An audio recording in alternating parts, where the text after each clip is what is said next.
camera? Yes, maybe on the widescreen. To the first sitting of the new calendar year. I am very much looking forward to a sensational set of outcomes for the first half or the last half of the financial year and the first half of the next financial year. And it's been a great pleasure in the last year. So I'm looking forward to it immensely, as I hope you all are. Please note that this meeting is being recorded and published in line with Council's live streaming and recording of public meetings policy.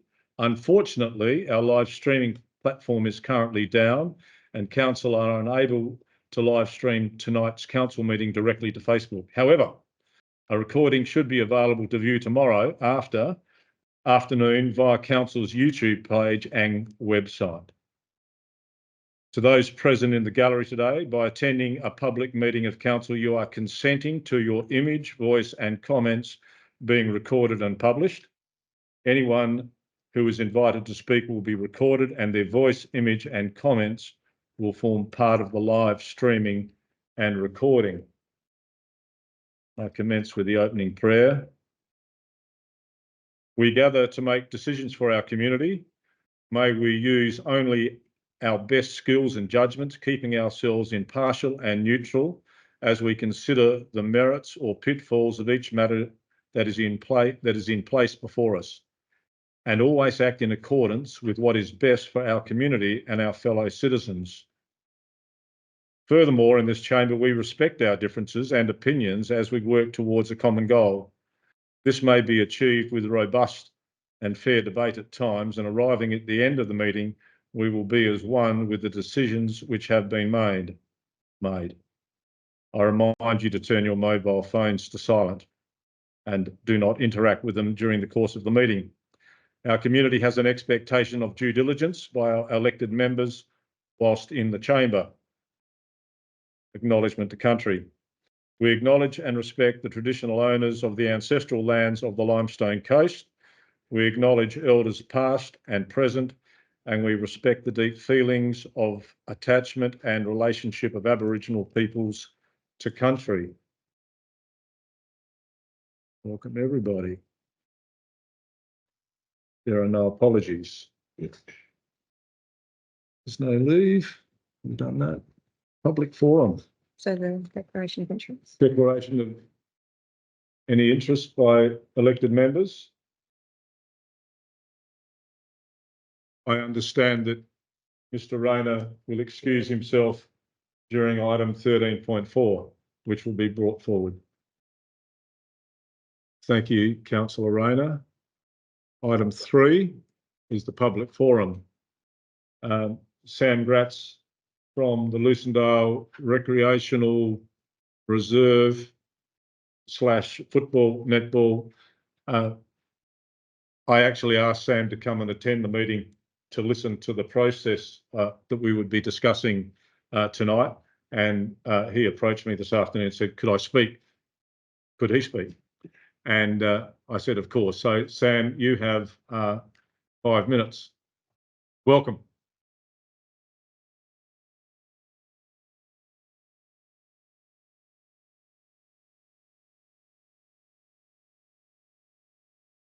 On the footy club and the people that use the side. So everything that Trevor's spelled out in his agenda is spot on. Where we probably look at and where the big stumbling block for all the clubs is probably the history of the 1959 agreement, which none of us were here when all that took place. The basis of that agreement was it was owned by the Teenage Society. They handed it to the council under proviso that the council would look after it, maintain it, as long as it's in their care. If that were ever to change, it would always go back to the community for consultation, and the community will offer whether they could take that back on or not. In 1969, it was put into Crown hand without any consultation. That's probably, that's obviously was the wrong thing with the council, which like I said, none of us were here, none of us did it. But that's probably where we still feel that the council need to contribute in a maintenance level towards the oval. At the moment, all the buildings, so the footy club, Bay 13, netball club, netball courts are all currently maintained by the relevant bodies anyway. It really is just the grounds and the irrigation. That's what we really, would like to see the council continue to maintain. And then to keep it brief, Caravan Park's obviously a part of that, and that's what the council is responsible for at the moment. Like many rural buildings, it's probably been let go, not really running its fault, just because it's been sitting out there. It hasn't really been probably top of the agenda.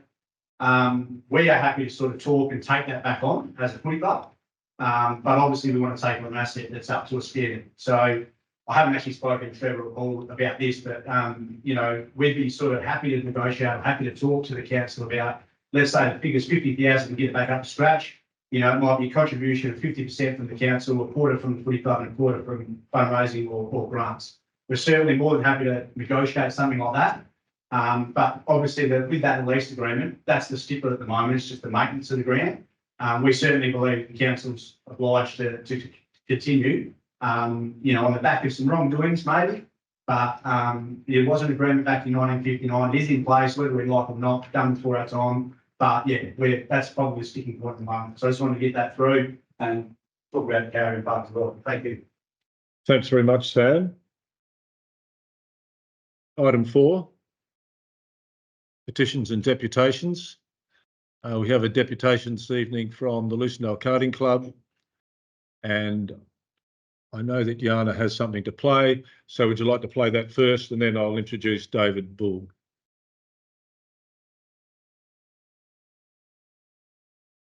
Welcome to the Lucindale Dirt, where the beating heart of dirt code comes alive and passion in this track.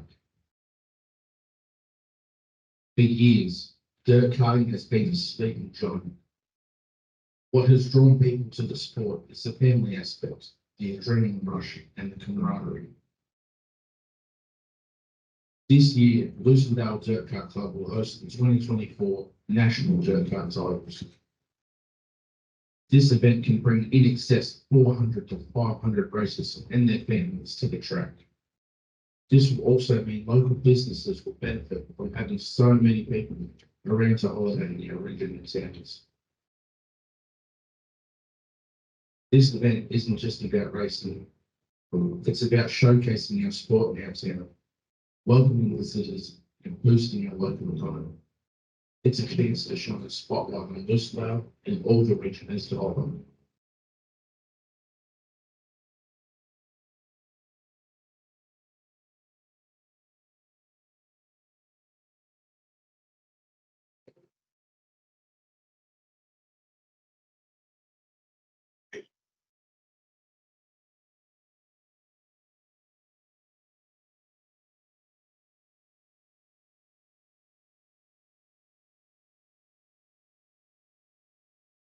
Thank you, David. It was a good video. I like the cotton harvest. Please present what you have for council.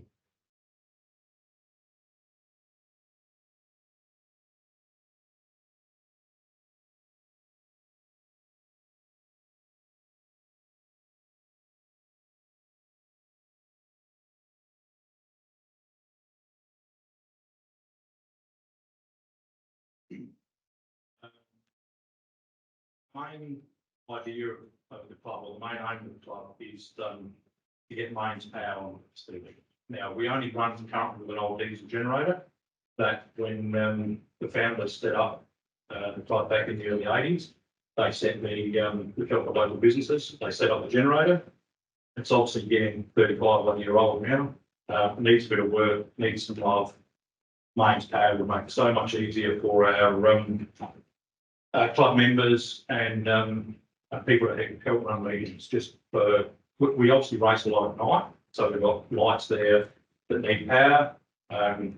We don't have freezers, fridges, all that sort of stuff in the pub rooms because we can't keep them there without power. So that's all kept offside. It's a lot of extra work. So we're hoping out of the Australian titles we can raise some funds to help go towards that. We have been actively over the last 4 or 5 years going for active club grants. They're obviously dollar for dollar. So even with the, if we were to be successful, which we haven't been yet, we've still got to come up with somewhere around that $70,000 or $80,000 a club. Now, we are a small club, and that is a big figure. During my time at the club, loosely about 15 years, we have managed, we've been very active. We've purchased a cat grader to second hand, obviously, to main our facilities, a water truck. We've upgraded lap storage buildings, set up bridge sheds. We're just currently building a shed, second-hand shed again, to store what's equipment in. So we are an active club. We can fundraise and get funds, but some things are just a little bit big. So yeah, we're looking for a bit of assistance to help run this meeting, to hopefully give the club the next step up in the facility. Thank you. Thank you, David. Are any questions, David Bull? No, thanks, David.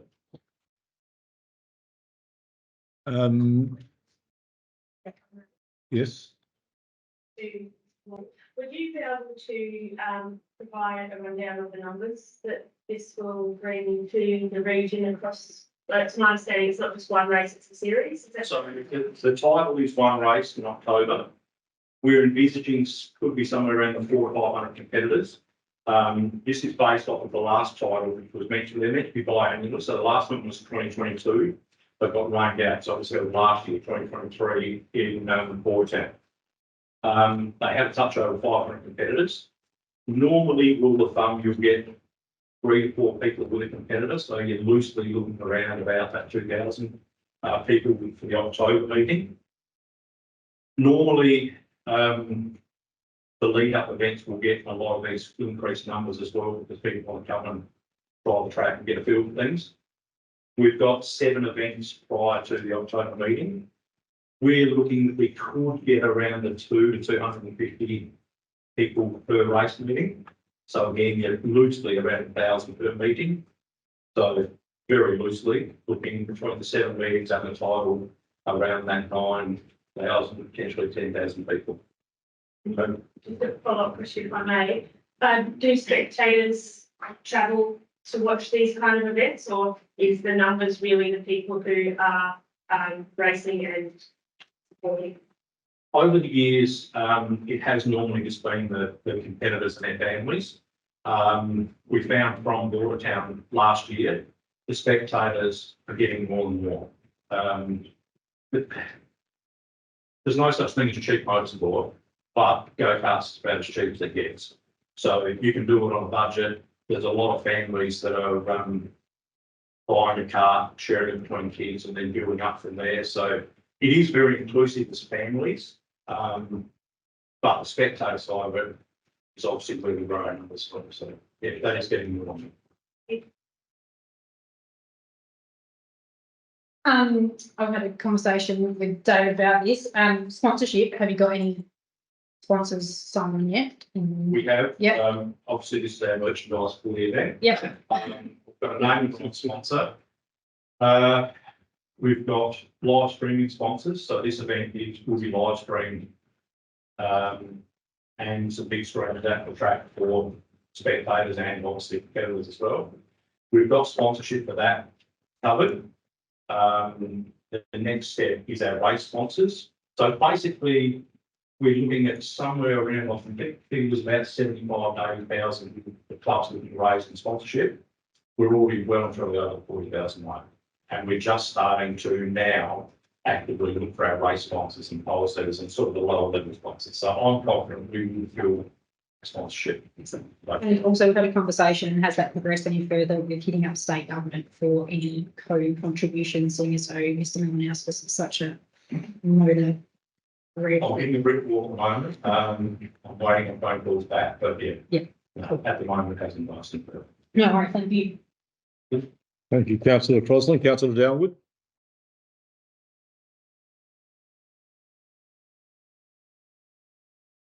So gate fees for spectators or spectators. Traditionally in the past, we haven't charged spectator entry fees. purely because years ago, sorry, I think going back 10 years ago, they used to. It was gold coin donation. Because we're a small club, it's an open, it's got to be manned. So you've got to have people man the gate. And we found that by not charging an entry fee, we're getting more people in, which obviously increased the attraction and the promotion of it. And they were spending that money in Canada anyway. So it was less jobs by not charging an entry. We were picking it up from the spending as a city. So, yeah. Any further questions? I'd ask the meeting whether they would agree to bring item 13.4 forward for discussion now. All those in favour? Thank you. Mr. Rayner? Thank you.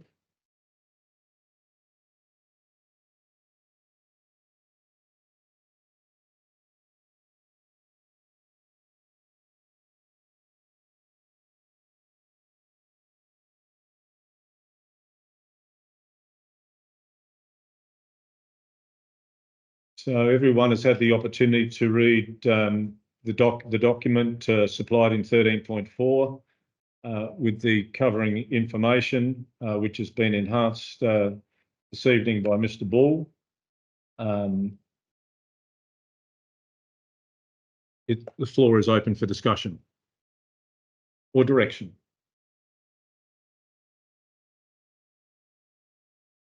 Yes. Yep.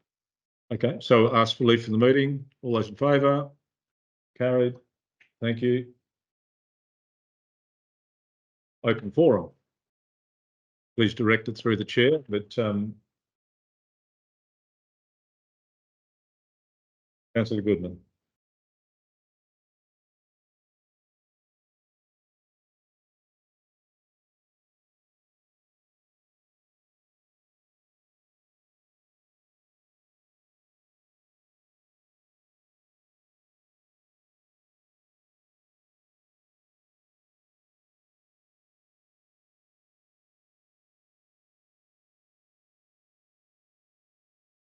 Thank you. Mr. Smart. Through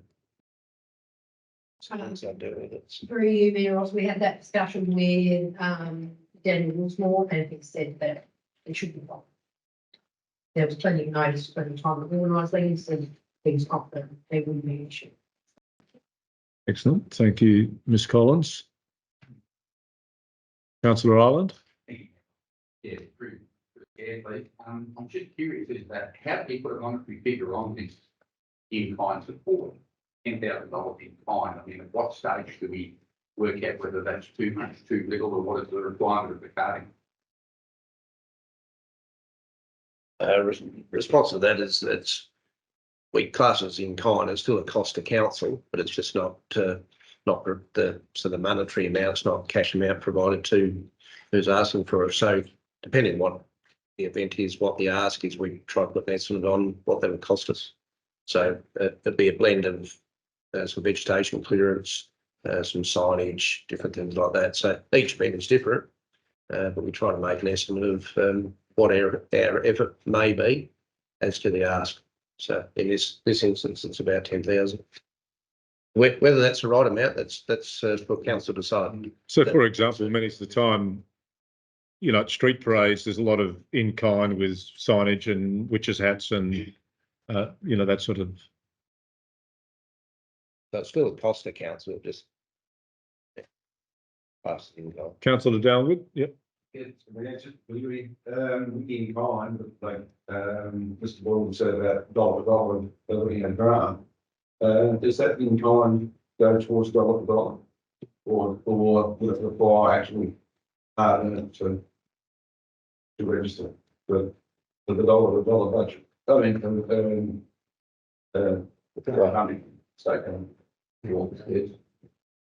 Generally speaking, if the karting club would be making the application, it would be their in kind. That depends on the funding application. So some criteria accepts in kind, some doesn't. So they're all a bit different. But generally the in kind would come from the karting club. If we're applying for a council project, different times we can include our in kind as well. So there's no black and white answer. It depends on the funding stream. They're all a little bit different, so. But our in-kind wouldn't go towards carding infrastructure. Councillor Ross. I had a conversation today as well, just to get a bit of an idea of what's going on.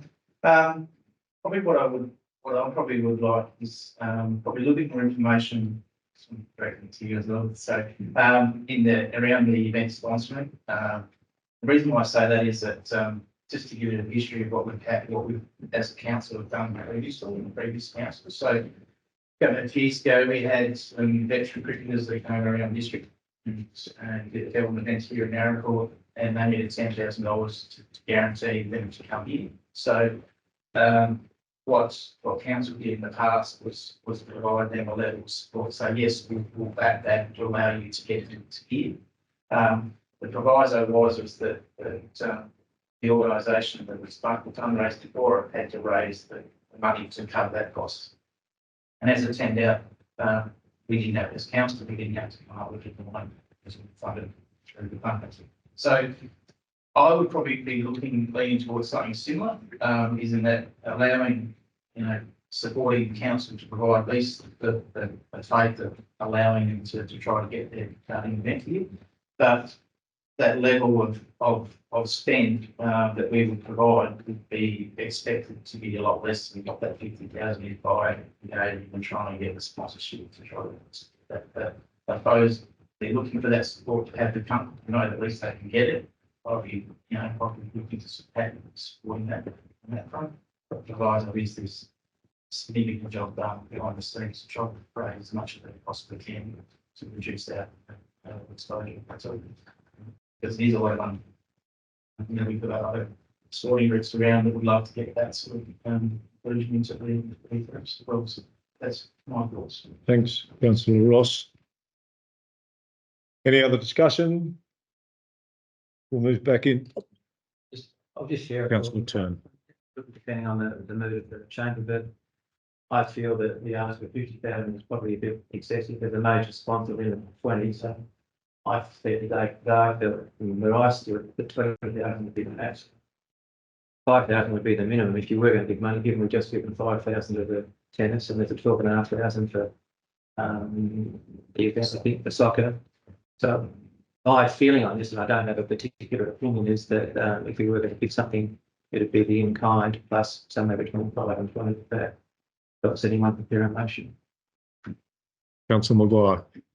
Yeah, I'd like to support what Councillor Turner said as well. This really is council's role. It's coming from a club that has proven to actually go out and they're very proactive. If you actually look at what they've achieved and what they've paid for themselves, they haven't put their hand out to council too often. I'd feel a bit of a hypocrite with the sports centre on the agenda. The days of these clubs being able to find this sort of money by themselves without council support, I think is just an impossible task. And so personally, I'd probably like to, I mean, just my thoughts, but I'd like to see probably the 20,000 plus the in-kind.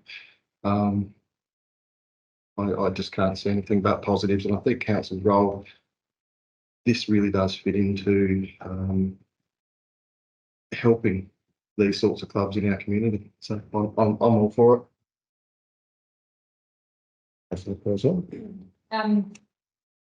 I tend to agree. I think David got my sentiment when I said 50,000, and I think that's a little bit steep of an ask for an event like this when we compare it to something like the one night stand that we held. However, I think also, whether or not we will have to make a decision tonight, this is for budget deliberations for next budget, and that probably helps you guys to have some sort of, bearing. And I think, maybe the few of rooms that we are more than happy to give somewhere in that range that Councillor Turner did mention then. But also, I don't know whether or not it's a decision that has to be made tonight, seeing as though we will have budget deliberations coming up in the next couple of months. In the meantime, you guys are, steaming ahead, getting sponsorship, knocking on the door of state government to maybe get some money. So I think, if we don't want to all sit here tonight and make a, decision, it can be deferred to when we're going through our budget workshops and deliberations in the next couple of months or so, but happy to support them in some measure. Councillor Grundy. Thank you, Neil. I think well done to the Karting Club for all their initiatives and what have you. I think the in-kind part of the request is certainly doable, but I do think that $50,000 is excessive, and I really do think that we need to be more in line with the other requests from other supporting associations going forward. Thank you, Councillor Grundy. Is that enough conversation? And we can move back into meeting procedure. All those in favour? Thank you. Elected members, I'm looking for some direction about the way forward, whether we are giving support now, are we promising support now, or do we intend to look at it in a budgetary sense and see where we might be able to get the money from within the various categories of the budget? Councillor Ireland.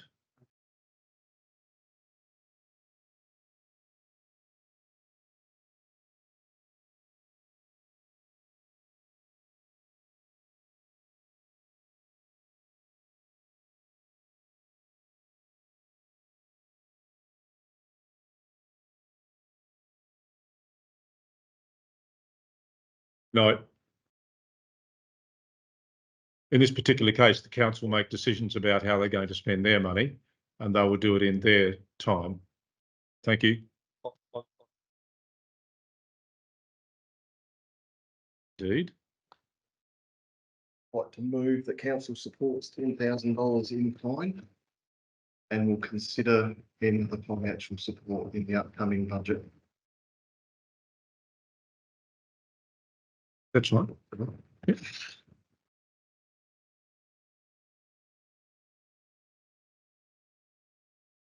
Can we just, before we hit the big go button, if we just consider other financial support, not any other? So yeah. Are you happy with that? Yes. Councillor Turner? Can I foreshadow an amendment? Of course you can. Yes, we need well, we haven't got a seconder yet. The motion will lapse without a seconder. But this will. The motion will lapse without a seconder. I'm assuming that Councillor Maguire has spoken to the motion. Do I have a seconder? Councillor Grundy. Thank you. Do you wish to speak, Councillor Grundy, to the motion? No. Councillor Ireland, have you? Yes.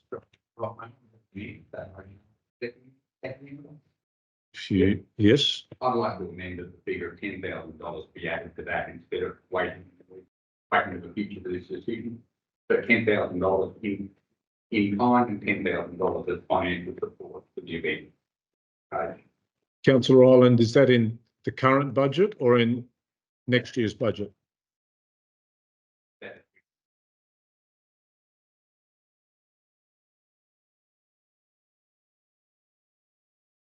Okay. Okay. To be included in the budget. Yeah.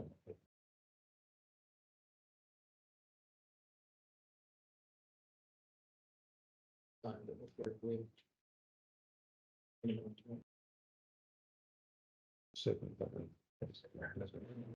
require a seconder for that. I have one here. Councillor Turner, do you wish to speak? Yeah, I'll refer to the movement. My amendment was going to be that we commit the 10,000 in kind and use the word and a minimum of $10,000 in cash, so that the code at least goes away knowing. So I think with a review in the 24-25 budget. So my motion was very similar to Councillor Ireland's, except I was just going to put in there a minimum so it could actually be reviewed. But I'm happy if that was the change, I'll support that. Prefer to stay at 10,000. I'll second it. Okay, thank you very much. Discussion on the amendment, Councillor Goodman. My question to Councillor Ireland, Councillor Spinner is the financial support to be considered as sponsorship for the event or just a cash contribution? If we like that reflected in the motion. Good question.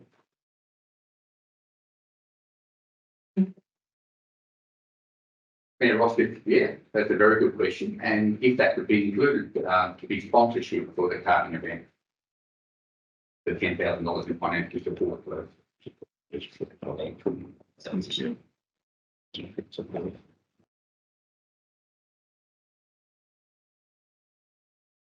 How does that look, councillor Ireland?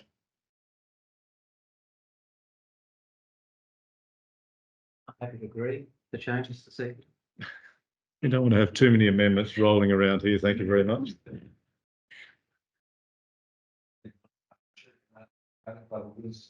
No, you can't be tongue in cheek.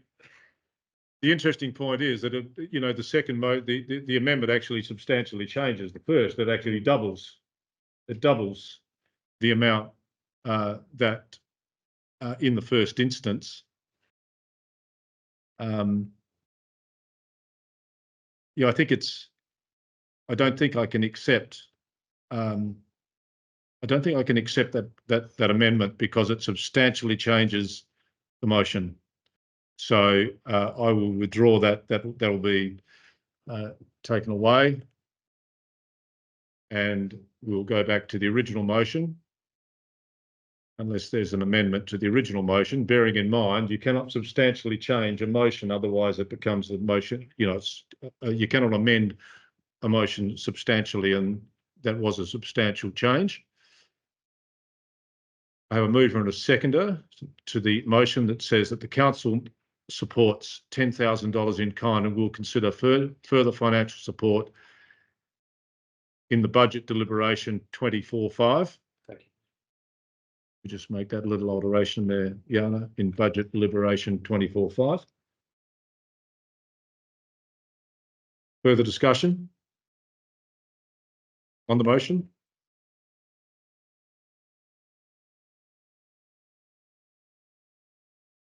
Oh. No. Like to the karting club that there is a overwhelming support for this event, and that will be reflected in our budget deliberations. Thank you, councillor Yanis. Any further discussion? There being none, I put the motion. All those in favour? Motion is carried. Thank you.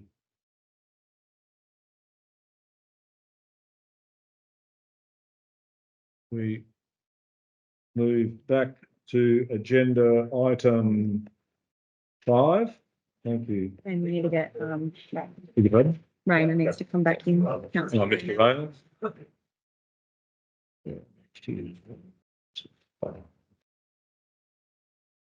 Rayner.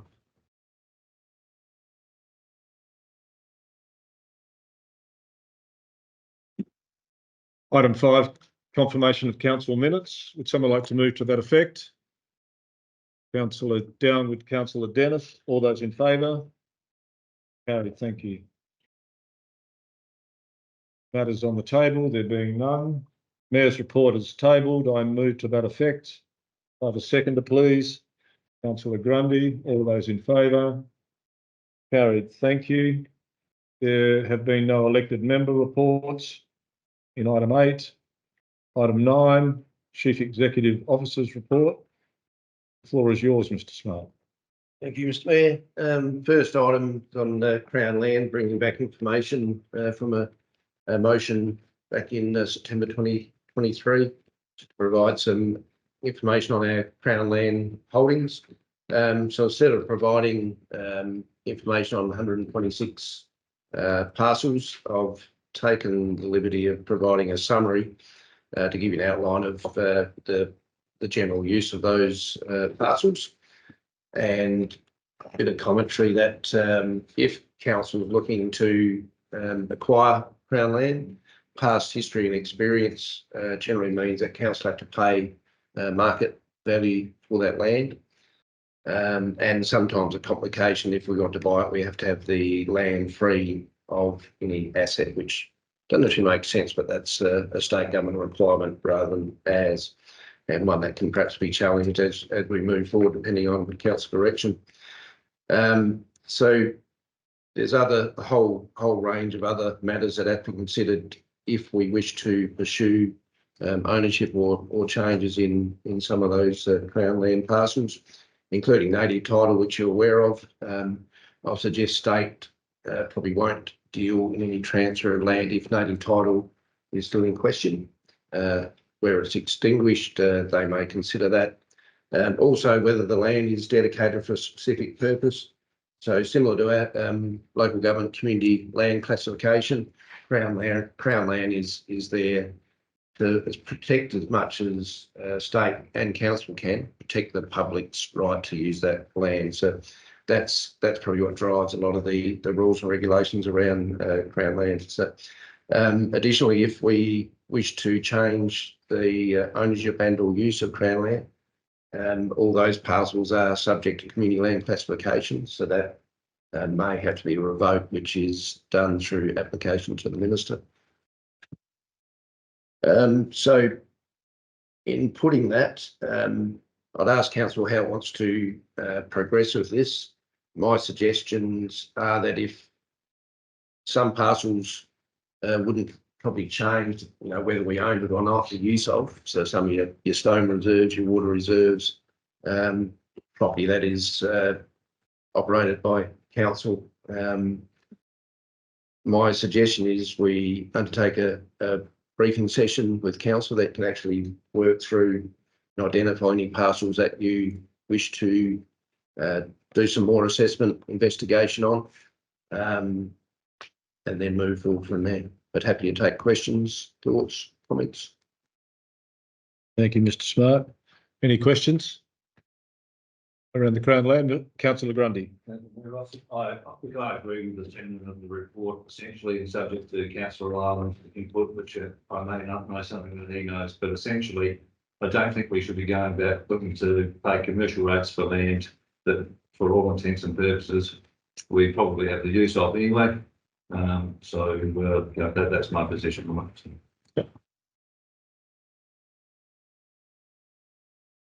Nothing further. Mr. Councillor Ireland. I do think that the reason I just raised in the first instance was there are parcels of land that as Crown land or state-owned land, after the council may have a different direction for than what's tied to at the moment. And I think perhaps for us to all sit down at a round table conference and discuss which these parcels might be, I think it could be advantageous for us. Okay. Councillor Ryan, you'd be suggesting that Mr. Smart progress the notion of a briefing session around Crown land? That need to be done? Resolution? All right. Mr. Smart will do that. Thank you very much. Thank you. Second item, Francis Soldiers Memorial Institute Hall, again from a request at September 2023 meeting at Francis. So provided some information within the report. So the lease is on the land and the building is owned by the lessee. We've done an inspection. It's quite a good building, probably well underutilised for various reasons. As included in the report, the toilet standards of the toilets, if it was foreseen by the lessee to have greater use, would have to be upgraded. There's a significant kitchen area, but from an inspection probably hadn't been touched or used for plenty of years, maybe a decade or so. So what I'm, what I'm suggesting is we'll continue to liaise with the lessee, the Francis Recreation Ground Incorporated, just ascertain whether they do have any future plans for the site as far as even improvements or relinquishing the site. But just to be clear, it's Crown land, the lease is over the land and the lessee owns the building fully. We don't contribute at all to any maintenance or cost to that building. Any questions? Councillor Turner.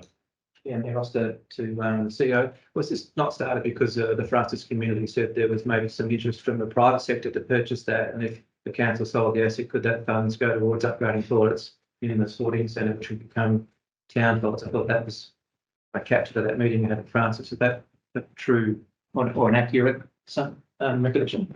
I think, excuse me, I think, Paul, you're right. There was some interest from Progress Association as far as what could we sell, obtain a value, but with how Crownland works, we would have to most likely buy that at market value and then try to sell it above market value to provide any benefit to the community. So in reality and practically speaking, I think it would be hard to achieve that.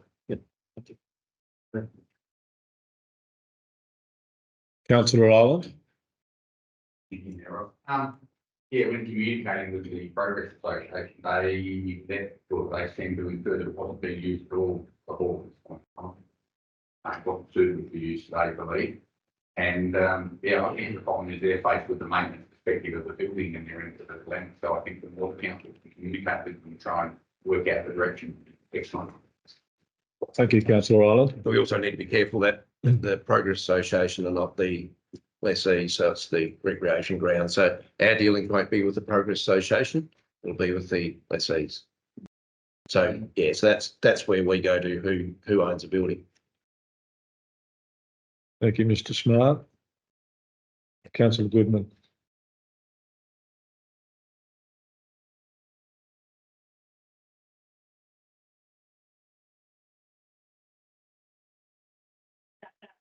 Currently not being used for community activities, and that's because there's no water to the site, which means the toilets are not operational. So they said there hasn't been any, for example, school concerts there for 3 years, karate, we're using it and they no longer are. So for all intents and purposes, it's my understanding that the pool is not currently being used because it doesn't fit the purpose and provide the opportunities that they require. You know, I feel that Francis is a very motivated community who want to try and work with council and save council money and also provide good outcomes for their community. They haven't really asked us for anything other than support in working through this. So I feel there's a lot of good faith from the community. It's my understanding in perfect world, of course, they'd love to maintain it, but they do not have the volunteer capacity to do that. So something has to give. I would like to propose that there's consideration given to developing, say, terms of reference and membership of a working group with the Francis community to proceed with liaising with them around the future requirements of the hall. And maybe that's have a lifespan of 6 months or something like that. I'm sure that there's capacity to take that logical direction about it. Smart. The actual hall is being used for some community type activities, martial arts type things and other. So the actual main hall is used and it's got rubber matting and that. So there is water to the site. Pressure pump works. It goes to the toilets. So that is the state of the building. So just remind the members. So Progress Association rightly have an interest in it, but they're not the owner of the building. So we do need to take care that we're going to deal with the owner of the building, not another party.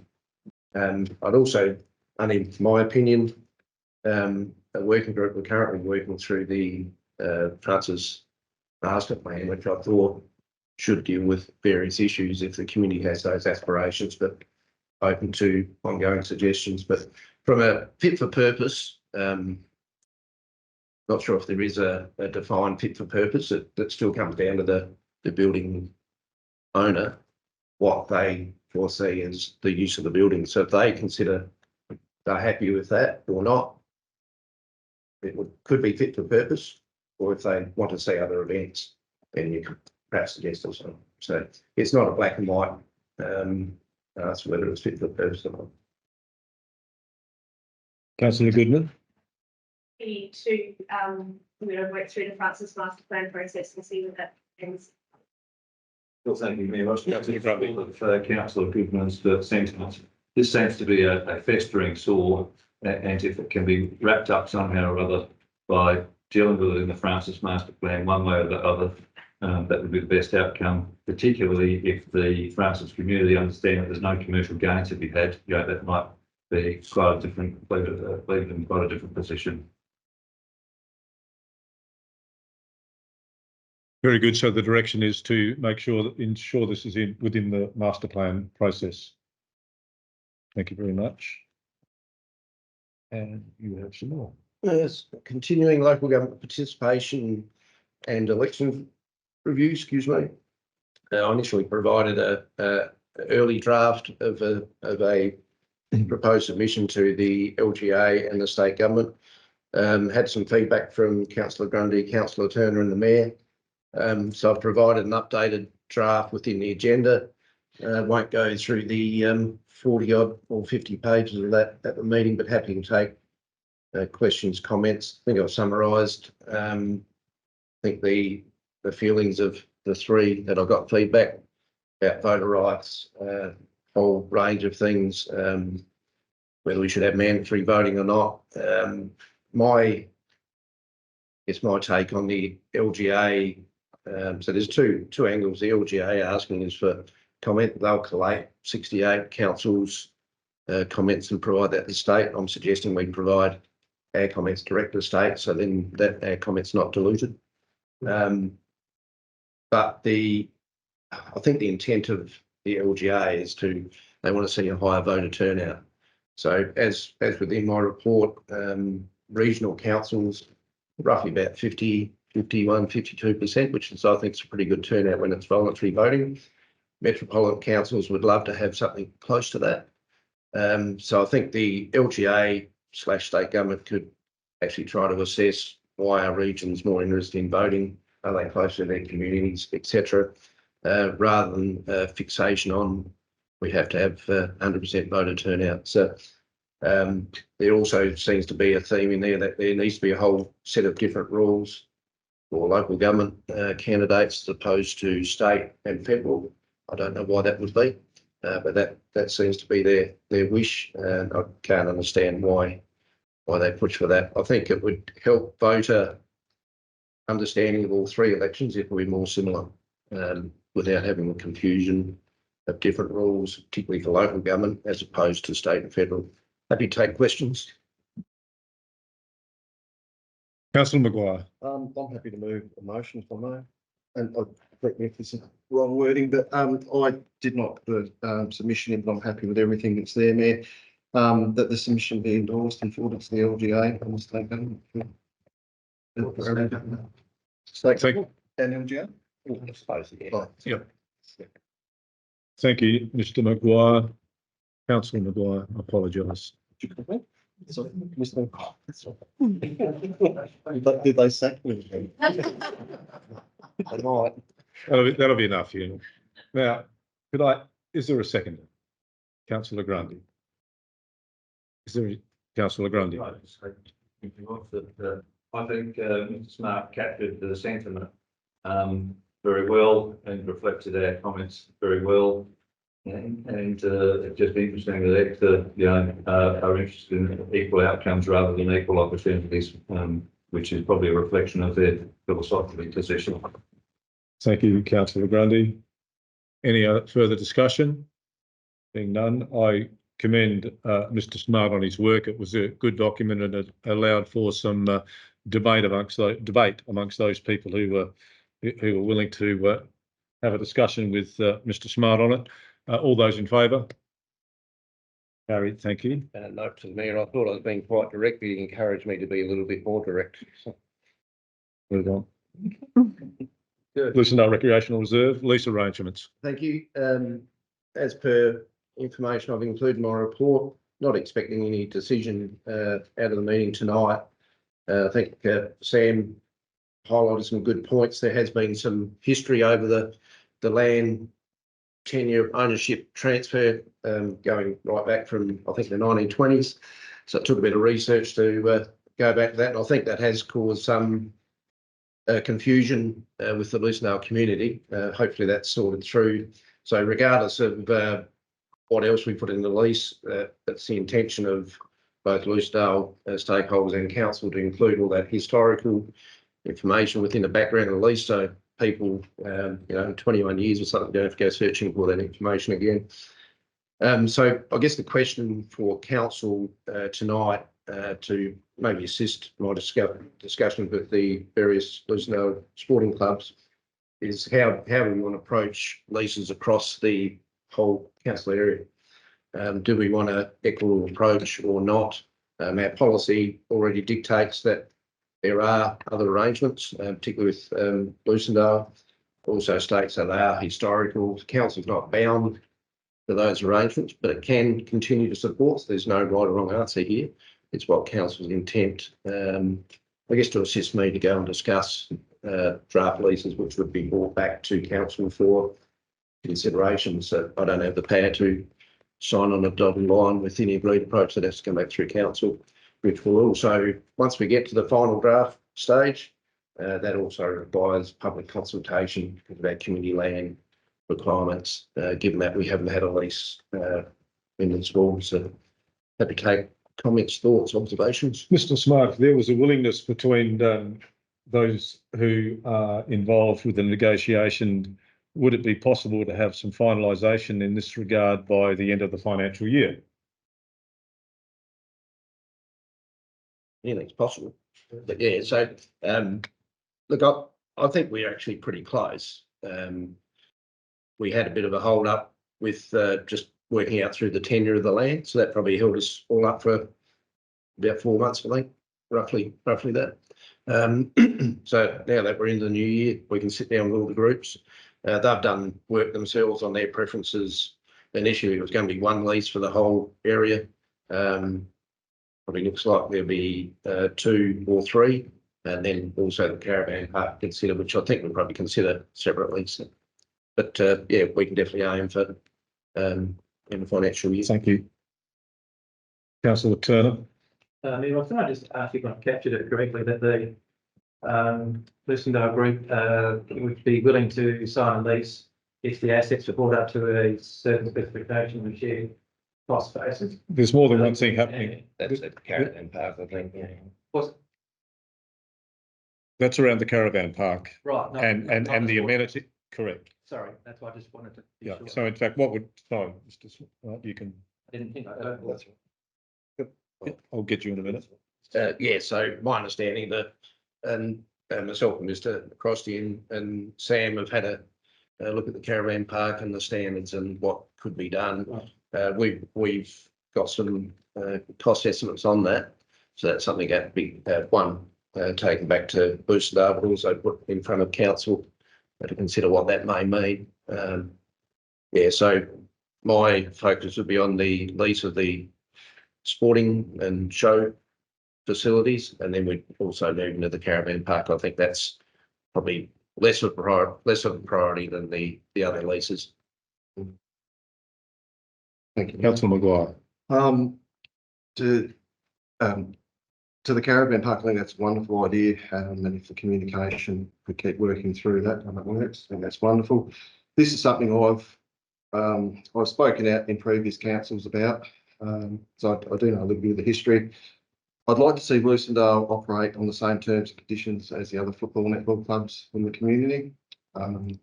This lease was written probably before my grandfather was born. I think, correct me if I'm wrong, there is probably about a $30,000 to $40,000 say advantage, but what's the word I'm looking for? Contribution. That more than what Francis, Kylie and Narracorde are getting. So I think Councillor Maguire, at the moment, it's about 22,000 in the is budget. it 22,000? Sorry, stand corrected, 22,000. So if we do continue with these conditions, I would like to see that the same conditions are offered to the other 3 football and netball clubs. And I think that's really fair and equitable across the whole community.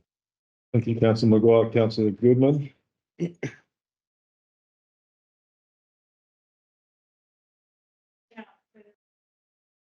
Or Narracorde, or any of the clubs get, and recognise that there's a difference between equality and equity. Equality means that everybody gets treated the same, and equity means that people get what they need in order to have access to things. And we've got equitable and equality and equity being used in this report, and I think that there's value in keeping flexibility within the lease negotiations so that clubs that need the support so that we have good functioning facilities and good competitive sporting groups within our community are supported. And in that regard, we need to make sure that we're providing equity in the way that we do our leases rather than focusing on the quality. Thank you, councillor Rayner. In the, when the councils amalgamated, they knew that this was going to be a contentious issue. And it was agreed upon in that agreement that the council would maintain order and maintain the facility. They knew that all the other facilities had different arrangements. I've been told that old council can't be, the new council can't be held to the old council's recommendations. Thank you, councillor Rayner.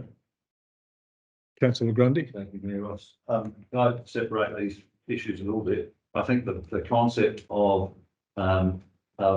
respective sporting clubs going into their own leases with the council or with the Crown now, I think that's it's a good thing to do. It formalises what's going on. Everyone knows what terms and conditions are going forward. And if it indeed assists when it comes to grant funding, well, that's even better. And, and I think that's consistent. I mean, at the end of the day, there's obviously a flavour from council, correct me if I'm wrong, to cut the apron strings to some degree and to reduce those advantages that they've been getting and perhaps reflect more consistently with what else is going on in the sporting district. So, having said that, if some of these advantages have been part of the horse trading that's going on with amalgamation, etc., well, maybe that's going to be a difficult set of circumstances to work through, and it may require a workshop or something to that effect. The other thing is that although Mr. Gratz knows a lot about Lucendale, he's all knowing all that sort of thing. What I don't know is what the club members are thinking as far as where this is potentially heading. I'd like to have a better idea of what the club members actually think about this going forward. So if it's an advantage or if Mr. Smart would like some sort of motion tonight to in order to go ahead and create a workshop or something to that effect, I'm happy to move that, or it may not require that. I don't know. I don't think we will. I'd suggest we don't necessarily need one. All I was wanting was to just have some good discussion with council on where they thought we might go, and generally across all clubs. Not just so happens we're working on the Lucendale draft leases at the moment. So I think first step is I'll sit down again with the respective clubs who are the office bearers of those clubs, so they represent their members. I don't think as a CEO and council, I don't need to speak to the members. I just need to speak to the office bearers. And then it may mean a couple efforts to bring it back to council for a bit of clarity to get to that final stage. And I think that's probably the way to go. So I'm not really seeking any motions or direction. It's just gain council's thoughts and perspective on what I've presented. Thank you, Mr. Smart. There seems to be a willingness from the Lucendale recreational group to have a holistic approach to various areas within the Lucendale recreational area, including the caravan park, of which Mr. Smart wasn't privy to most probably until this evening. So obviously the opportunity to have more discussions and come up with some resolution over the next couple of months is there. And I think we can leave it with the CEO and the administration to work their way through that. I'd like to imagine that we could have some completion by the end of June as something to aim at anyway. Thank you. Continue on unsealed road network review of the roadworks and plant equipment. Within your agenda is version 3. That's following some communication consultation with the mayor and some amendments to the previous version 2, which was at the December council meeting. I believe we've captured the intent of some past discussions and discussions that the mayor may have had with others. So I guess now looking for direction that we either proceed with this RFQ or not. Happy to take questions. Councillor Grundy. Thank you, Mayor Ross. I'd like to move a motion. I think that this appropriately reflects the intent of what is being referred to as the October motion. And to that end, I'd like to move that the request for quote version 3 as attached to this council report be put to public tender. Thank you, Councillor Grundy. Councillor Rayner seconds. Any discussion? Being no discussion, I'll put the motion. All those in favour? Carried, thank you.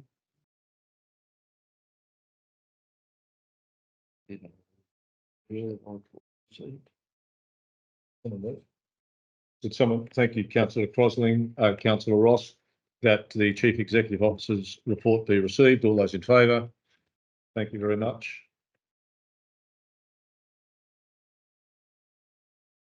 We have someone standing in, or that's just information? Take questions. Yep, if there's any. Yep, we can answer. Yep. Any questions around the key projects and how they're progressing? Can be taken and if answered if possible. Thank you very much. Item 11, finance report.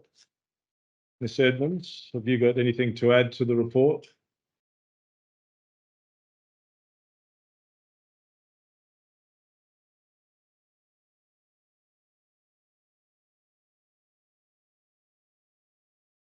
Thank you for that. I thought that was an important thing to do. I had the same question and I was very pleased that Councillor Ireland asked that. So, you know, we have an understanding of maturity dates for, you know, and the amount of money we're receiving at 1.3%.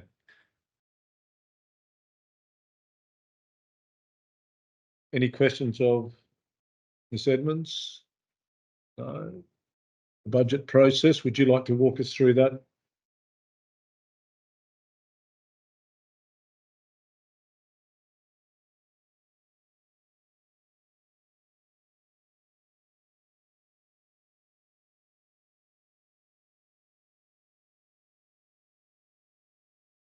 Financial plan workshop that we spoke of a few months ago, as being council resolution for November meeting. So I have penciled that in for Tuesday, the 6th of February.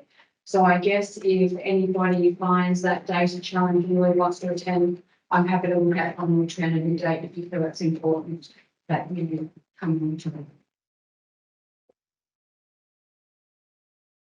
Thank you very much. I would remind members if they could make themselves familiar with the long-term financial plan and also our budgeting. That would be makes very good reading on a weekend. And I would encourage everyone to do that along with the asset management plans. Item 12, minutes from recommendation from council committees, there being none. Reports for decision. Item 13.1.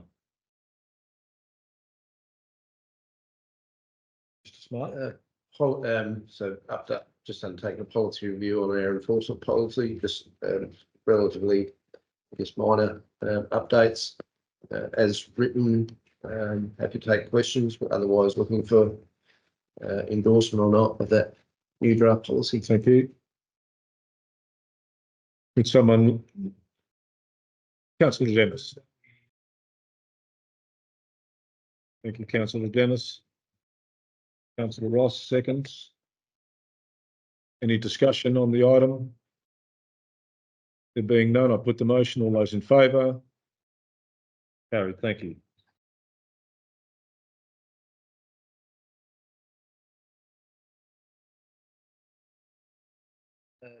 Yep. Policy review on the live streaming and recording of public meetings policy. As per when we endorsed the policy, we agreed to review how that was going. So other than that, I think it's attracted some good attention. We get plenty of comments across local government that other councils actually tune in and watch our meetings. Sometimes for their amusement, sometimes for their interest. So I guess the question for council is it happy to continue as is? The choices you have either to discontinue it, which wouldn't seem sensible given that we've invested in the technology, etc. I think it's been positively viewed by the community. Or do we expand the live recordings to Section 41 committees? My suggestion is no to that. There'll be a less formal meeting. They have independent members, etc. Perhaps it's unfair for them to be recorded, but my suggestion is we remain just with the council meetings. But happy to take questions, comments, or other direction. Councillor Maguire. Yeah, thank you, Mayor. Initially, I did think that there would be a place for the Section 41 committee. On a bit more thought, it's working very, very well. On the argument of transparency, we still have the media here for Section 41 committees, but it just gives us a lot more time to go out of meeting procedure. I think it'll lose the whole shine of the live streaming. I tend to agree. I'd like to just keep things as is. It's working. Thank you. Councillor Maguire moves that the live streaming remains as is. Another seconder, Councillor Grundy. Any further discussion? I was going to start thanking Mayor Ross. I was going to say, suggest that a motion which really reflected the last paragraph essentially, and that I agree with the sentiment of the report. Absolutely. Thank you, Councillor Grundy. Councillor Ross.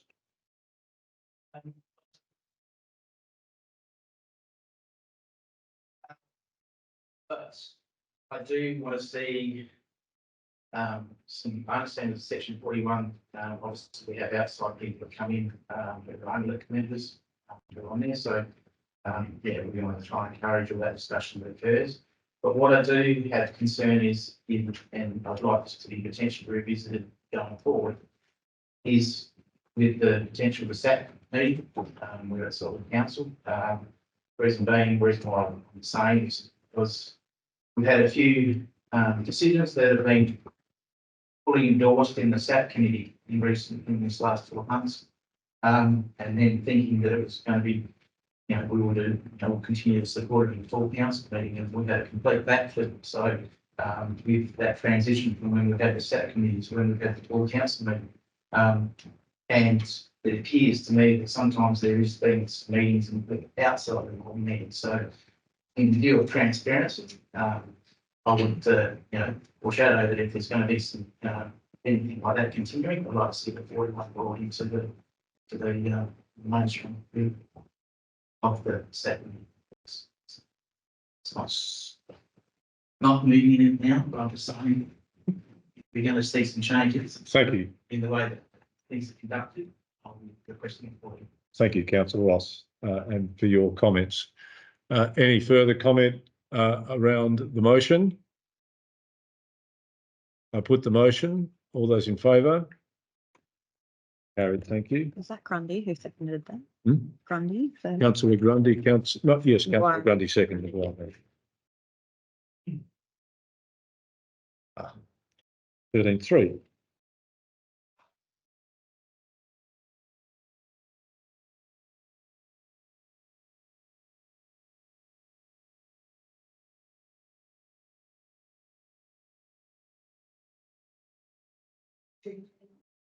So at this site between Marley and Foodland. As per the report, we have an obligation to report to council and council Sydney as per approval. Just one point, I did notice down here in fees and charges I refer to mobile food vending business fees, but it's actually generally permit fees.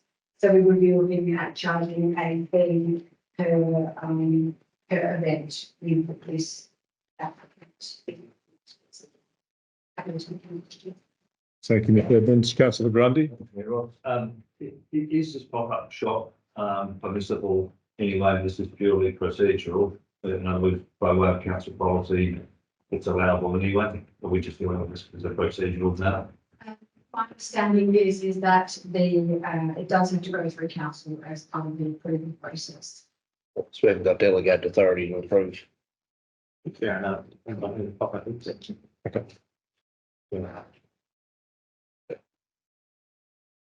I have Councillor.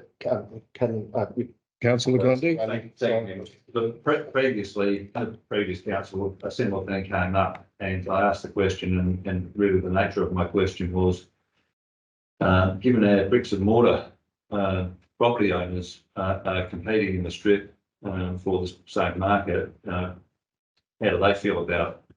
And, you know, I've got nothing against Suki-Lala and what those may have to offer, etc. But I just wonder how well it sits with our traders who are here permanently. Thank you, councillor Grundy. Did I have councillor Dennis before? No. Yeah, I think thank you, Mayor Ross. Given the sporadic nature of their appearance on the street, I don't know that they're going to corner the clothing market in that. I think this is probably an exciting attraction to the town square. I think I'd like to move a motion that we begin the City Lola.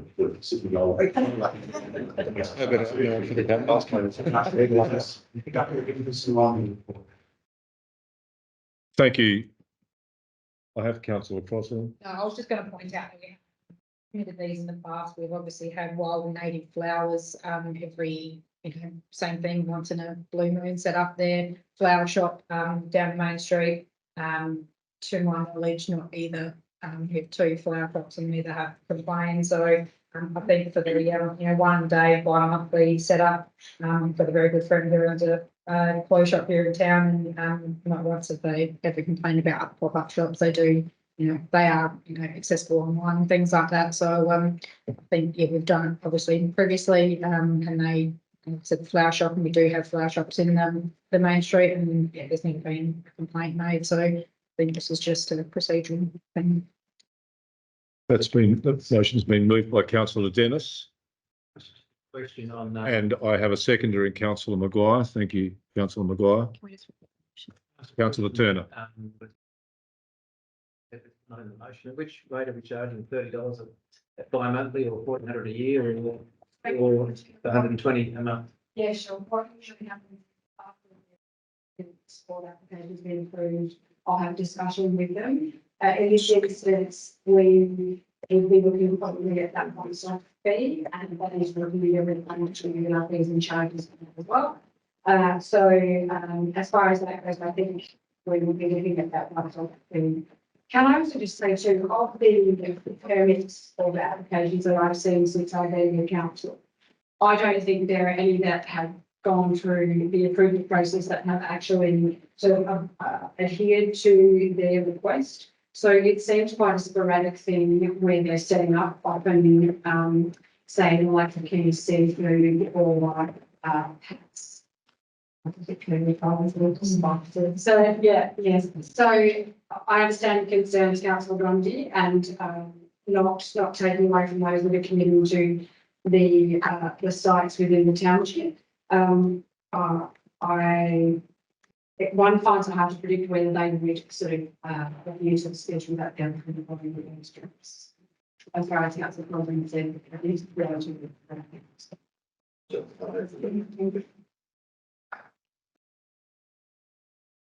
Okay. Yes, I support it too. A lot of people in the community find these things exciting. They'll be spending money buying their lunches around town and things as well.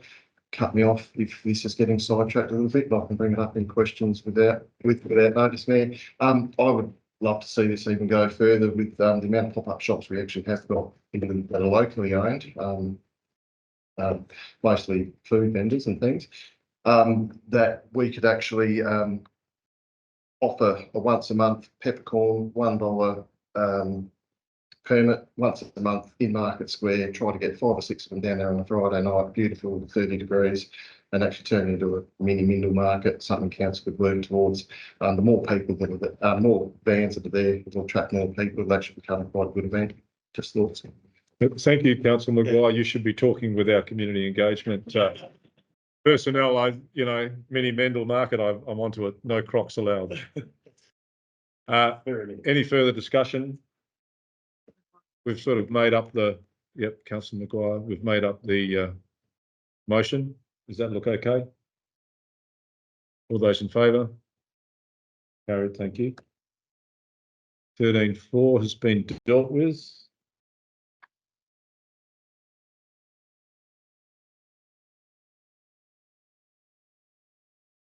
13.5, Naracoorte Regional Sports Centre consultation.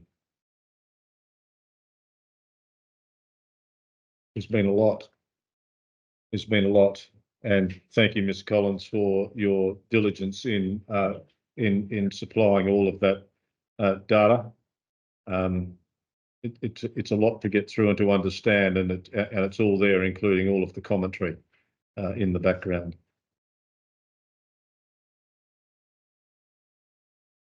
Councillor Crossing. To propose a motion, if I may. Yes. The council holds a briefing session on the Naracoorte Sporting Centre community engagement outcomes and to discuss the future steps and intentions.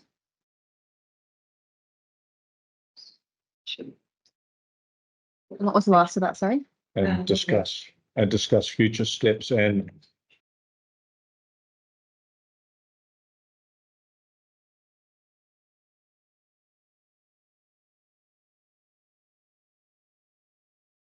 you can speak. So as our responses, I noted, thank you, Mrs. Collins, for her hard work in collating all those responses. We've had a 55.8% yes to progressing the Naracoorte Regional Sports Centre, plus 11.9% who are unsure, which totals 67.7%. Now, if we truly want to listen to the public, then I believe we need to continue to investigate, engage with our community and advocate to state and federal governments for funding, because none of this will happen without funding from the two tiers of government. We need to continue to advocate for critical infrastructure to be built here in Naracoorte, the hub of the Limestone Coast. I know and acknowledge the varied survey responses, but would just like to point out a couple of things. The statement that building something like this only helps Naracoorte. That couldn't be any further from the truth.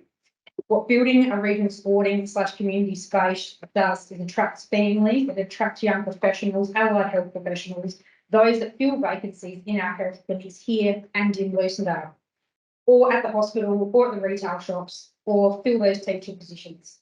People want to move to places where they have facilities and services, good facilities, up-to-date facilities and services. I don't want people and families bypassing Naracoorte to move to Mount Gambier, or as some people suggested in the survey response, to Mount Barker or Adelaide. We need people to move to regional areas. We need to grow and grow our economy to prosper. I attended 3 out of 4 drop-in sessions. Many of the community love the idea of building something, but people would like some extra community type facilities and spaces, such as gym space, places for Pilates, yogas to be held, more multifunctional. Communities, especially regional communities, thrive on having community spaces for strongly connected communities. I feel personally vindicated in my pursuit of an indoor swimming facility from the feedback in the survey responses we received. 5 years I've been going on about this poll. However, I do not have an answer on how we make this happen and not take away from the swimming lake. But I definitely think it still needs to be explored more, as we have discussed in previous meetings. We need to keep progressing this centre, as many of the responses suggested. Build it already, or build it and they will come. I do not want all the work that has been done here over the past 4 or 5 years to just be shelved because some in the chamber don't like the idea. Also, just to touch on an example of where these sorts of facilities are built. The Copper Coast Council built their sport and leisure centre in Kadina, which is the main service hub for the Yorke Peninsula. They also have outlying towns of Moonta, Wallaroo, smaller communities like Pastorville, all which have their own sporting clubs and facilities, and none of are any worse off because of the main sporting complex being built in Kadina. Also, if anyone decides to bring up the sports audit again in this conversation, I urge you to keep it separate. It is a separate issue. It still can be done on its own time and its own merits. Don't try and muddy the waters with what about Lucendale or Kyvie or Francis, as I'm certain that Kyvie and Francis are quite comfortable with their facilities and they'll be no worse off because of a regional centre being built here in Naracoorte.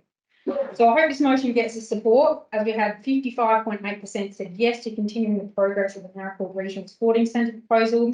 So I really hope that we can do some more work and some engagement and advocating, obviously, to the state and federal governments to try and see what's out there and to see what we can achieve as a council. Thank you, Councillor Crosling. I hope that plea has encouraged someone to second your motion. Do I have a seconder? Councillor Dennis. Thank you, Councillor Dennis. Motion is quite clear. Is there any further discussion? Being none, I put the motion. All those in favour? Motion's carried. Thank you.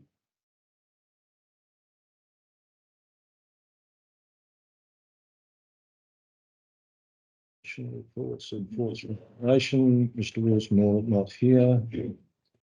Questions either Bream or email? Yes. If there are any questions of Mr. Willsmore, 14.1, 14.2 around the Narracoorte Drainage Study Review, I'm sure he would take questions via email. 14.3, Council Planning Compliance. Do you have anything to offer? Yeah, Ross, hoping as of Friday to have the draft forms of the Lucendale Master Plan and the Francis Community Plan out for the members to review prior to the briefing session next Tuesday. They are quite lengthy documents, so I'd encourage you on time just to brief yourself on those before the meeting be handed to. Thank you, Mr. Petrosky. Any questions? Those documents will be out on Friday for a briefing session on. Okay. Councillor Goodman.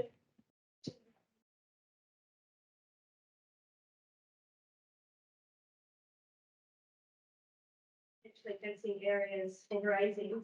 This one would be possible to get massively those areas and being, is that likely to involve a land use change?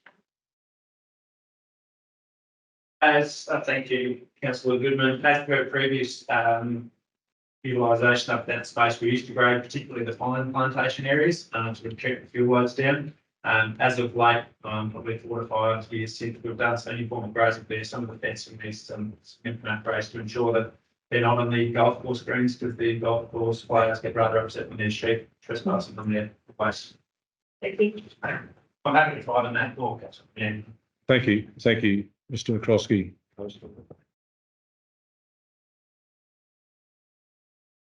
14.4. Ms. Collins, do you have anything you'd like to add? No.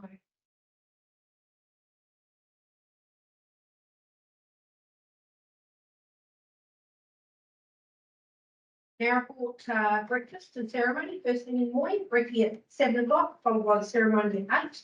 And then pop out to Lucendale for the ceremony at 11, followed by lunch afterwards. The weather is going to be perfect. So, very exciting. And may I add that we have an engaging speaker in James Darling, Councillor Crosland. To congratulate our community engagement and wellbeing staff, I suppose. Most of you probably know, but there was an outdoor free movie on at the swimming lake yesterday afternoon, and there is one again tomorrow evening at the Narracoorte Caves, and it has been a huge success and great positive story for council. People have really appreciated it. The library's had lots of stuff happening during school holidays. The town has been type of activity, but just on the free movie, it's been well received by the community, and I think they really appreciate it. So thank you. And it was a good movie, apparently.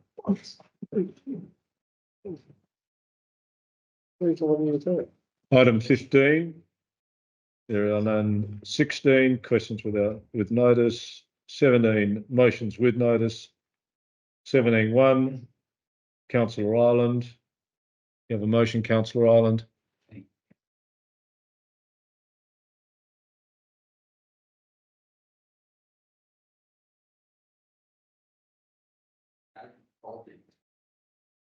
Yes.